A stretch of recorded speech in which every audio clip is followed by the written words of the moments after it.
Hi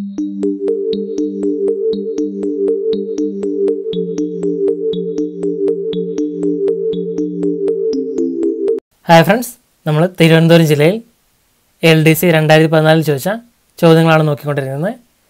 അതിൻ്റെ ബാക്കിയായിട്ട് വരുന്ന ക്വസ്റ്റ്യൻസാണ് ഈ വീഡിയോയിൽ ഉൾപ്പെടുന്നത്. ഇതിലെ ആദ്യത്തെ ക്വസ്റ്റ്യൻ, താഷ്കൻഡ് പ്രഖ്യാപനത്തിൽ ഒപ്പുവെച്ച ഇന്ത്യൻ പ്രധാനമന്ത്രി? ലാൽ ബഹദൂർ ശാസ്ത്രി.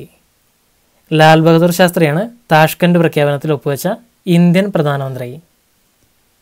1966 ജനുവരി 10 താഷ്കൻഡ് കരാർ നിലവിൽ വന്നത്. 1966 ജനുവരി 10. 1966 താഷ്കൻഡ് കരാർ സമയത്ത് ഇന്ത്യൻ പ്രധാനമന്ത്രി ലാൽ ബഹദൂർ ശാസ്ത്രിയും ഇന്ത്യൻ പ്രസിഡന്റ് ഡോക്ടർ എസ് രാധാകൃഷ്ണനുമായിരുന്നു. താഷ്കൻഡ് കരാറിന് മധ്യസ്ഥം വഹിച്ചത് സോവിയറ്റ് യൂണിയൻ പ്രീമിയറായിരുന്ന കോസിഗിൻ ആണ്. സോവിയറ്റ് യൂണിയൻ പ്രീമിയറായിരുന്ന കോസിഗിനായിരുന്നു താഷ്കൻഡ് കരാറിന് മധ്യസ്ഥം വഹിച്ചത്. ഒരു കൊച്ചുകുരുവിയുടെ അവസാനത്തെ വിജയം എന്ന് വിശേഷിപ്പിക്കപ്പെട്ടത് താഷ്കൻഡ് കരാറാണ്. ഒരു കൊച്ചുകുരുവിയുടെ അവസാനത്തെ വിജയം എന്ന് വിശേഷിപ്പിക്കപ്പെട്ടത് താഷ്കൻഡ് കരാറാണ്. ലാൽ ബഹദൂർ ശാസ്ത്രി അന്തരിച്ചത് 1966 ജനുവരി 11. 1966 ജനുവരി 11 ലാൽ ബഹദൂർ ശാസ്ത്രി അന്തരിച്ചത്. അതായത് താഷ്കൻഡ് കരാറിൽ ഒപ്പുവെച്ചതിന് തൊട്ട് പിറ്റേ ദിവസം ജനുവരി 10 താഷ്കൻഡ് കരാറിൽ ഒപ്പിച്ചത്. ലാൽ ബഹദൂർ ശാസ്ത്രി മരിച്ചത് 1966 ജനുവരി 11. വിദേശത്ത് വെച്ച് അന്തരിച്ച ആദ്യത്തെ ഇന്ത്യൻ പ്രധാനമന്ത്രിയാണ് ലാൽ ബഹദൂർ ശാസ്ത്രി. സംസ്ഥാന ആസൂത്രണ കമ്മീഷൻ ചെയർമാൻ? മുഖ്യമന്ത്രി. മുഖ്യമന്ത്രിയാണ് സംസ്ഥാന ആസൂത്രണ കമ്മീഷൻ്റെ ചെയർമാൻ. സംസ്ഥാനങ്ങളിൽ മുഖ്യമന്ത്രിയാണ് ആസൂത്രണ കമ്മീഷൻ്റെ അധ്യക്ഷൻ. സംസ്ഥാനങ്ങളിൽ മുഖ്യമന്ത്രിയും ഇന്ത്യയിൽ പ്രധാനമന്ത്രിയുമാണ്. പദ്ധതികൾക്ക് രൂപം നൽകൽ, കാര്യക്ഷമത ഉറപ്പുവരുത്തൽ, വിഭവങ്ങൾ ഉപയോഗിച്ച് തുല്യനീതി ഉറപ്പുവരുത്തുക എന്നിവ ആസൂത്രണ കമ്മീഷൻ്റെ ചുമതലകളാണ്. പദ്ധതികൾക്ക് രൂപം നൽകൽ, കാര്യക്ഷമത ഉറപ്പുവരുത്തൽ, വിഭവങ്ങൾ ഉപയോഗിച്ച് തുല്യനീതി ഉറപ്പുവരുത്തുക എന്നിവ ആസൂത്രണ കമ്മീഷൻ്റെ ചുമതലകളാണ്. ദേശീയ ആസൂത്രണ കമ്മീഷൻ്റെ അധ്യക്ഷൻ എല്ലായ്പ്പോഴും പ്രധാനമന്ത്രിയായിരിക്കും. ദേശീയ ആസൂത്രണ കമ്മീഷൻ്റെ ആദ്യത്തെ അധ്യക്ഷൻ ജവഹർലാൽ നെഹ്റുവും ഉപാധ്യക്ഷൻ ഗുൽസാരിലാൽ നന്ദയുമായിരുന്നു. ദേശീയ ആസൂത്രണ കമ്മീഷൻ്റെ ആദ്യത്തെ അധ്യക്ഷൻ ജവഹർലാൽ നെഹ്റുവും ഉപാധ്യക്ഷൻ ഗുൽസാരിലാൽ നന്ദയുമായിരുന്നു. റിസർവ് ബാങ്ക് ഓഫ് ഇന്ത്യയുടെ ആസ്ഥാനം? മുംബൈ. മുംബൈയാണ് റിസർവ് ബാങ്ക് ഓഫ് ഇന്ത്യയുടെ ആസ്ഥാനം. RBI രൂപം കൊള്ളാൻ കാരണമായ കമ്മീഷൻ ഹിൽട്ടൺ യങ് കമ്മീഷനാണ്. ഹിൽട്ടൺ യങ് കമ്മീഷനാണ് RBI രൂപം കൊള്ളാൻ കാരണമായ കമ്മീഷൻ. 1935 ഏപ്രിൽ 1 RBI രൂപം കൊണ്ടത്. 1935 ഏപ്രിൽ 1 RBI രൂപം കൊണ്ടത്. മുംബൈയിലെ നരിമാൻ പോയിൻ്റാണ് RBIയുടെ ആസ്ഥാനം. മുംബൈയിലെ നരിമാൻ പോയിൻ്റാണ് RBIയുടെ ആസ്ഥാനം. ആദ്യത്തെ RBI governor sir Osborne Arkell സ്മിത്താണ്. സർ ഓസ്ബോൺ ആർക്കിൾ സ്മിത്താണ് ആദ്യത്തെ RBI ഗവർണർ.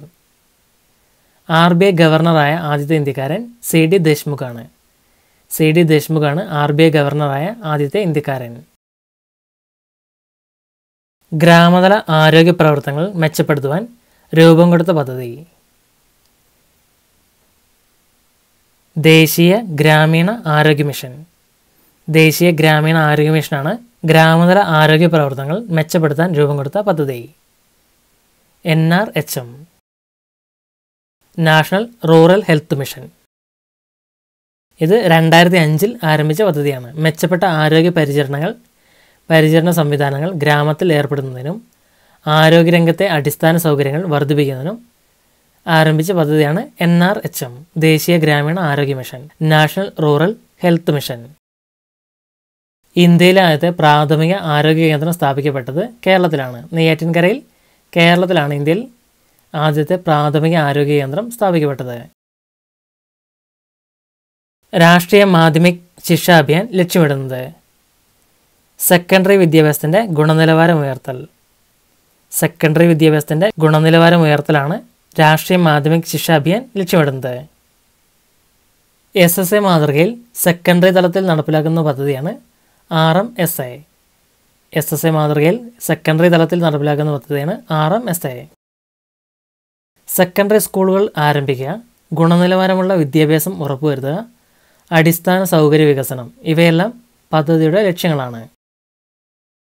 സെക്കൻഡറി സ്കൂളുകൾ ആരംഭിക്കുക, ഗുണനിലവാരമുള്ള വിദ്യാഭ്യാസം ഉറപ്പുവരുത്തുക, അടിസ്ഥാന സൗകര്യ വികസനം ഇവയെല്ലാം പദ്ധതിയുടെ ലക്ഷ്യങ്ങളാണ്. എല്ലാവർക്കും പ്രാഥമിക വിദ്യാഭ്യാസം എന്ന ലക്ഷ്യത്തോടെ ഭാരത് സർക്കാർ നടപ്പിലാക്കുന്ന വിദ്യാഭ്യാസ പദ്ധതിയാണ് സർവശിക്ഷ അഭിയാൻ. ഇന്ത്യൻ ഭരണഘടനയുടെ കൺകറന്റ് ലിസ്റ്റിൽ ഉൾപ്പെട്ട ഭരണ വിഷയം വിദ്യാഭ്യാസം. വിദ്യാഭ്യാസമാണ് ഇന്ത്യൻ ഭരണഘടനയുടെ കൺകറന്റ് ലിസ്റ്റിൽ ഉൾപ്പെട്ട ഭരണ സംവിധാനം. യൂണിയൻ ഗവൺമെൻറ്റിനും സംസ്ഥാന ഗവൺമെൻറ്റിനും പൂർണ്ണ ചുമതല ഉൾപ്പെട്ട പ്രത്യേകം വകുപ്പുകൾ കൂടാതെ കേന്ദ്ര സംസ്ഥാന ഗവൺമെൻറ്റുകൾക്ക് പൊതുവായി അധികാരമുള്ള പൊതു ലിസ്റ്റാണ് കൺകറന്റ് ലിസ്റ്റ്. യൂണിയൻ ഗവൺമെൻറ്റിനും സംസ്ഥാന ഗവൺമെൻറ്റിനും പൂർണ്ണ ചുമതല ഉൾപ്പെട്ട പ്രത്യേകം വകുപ്പുകൾ കൂടാതെ കേന്ദ്ര സംസ്ഥാന ഗവൺമെൻറ്റുകൾക്ക് പൊതുവായി അധികാരമുള്ള പൊതു ലിസ്റ്റാണ് കൺകറന്റ് ലിസ്റ്റ്.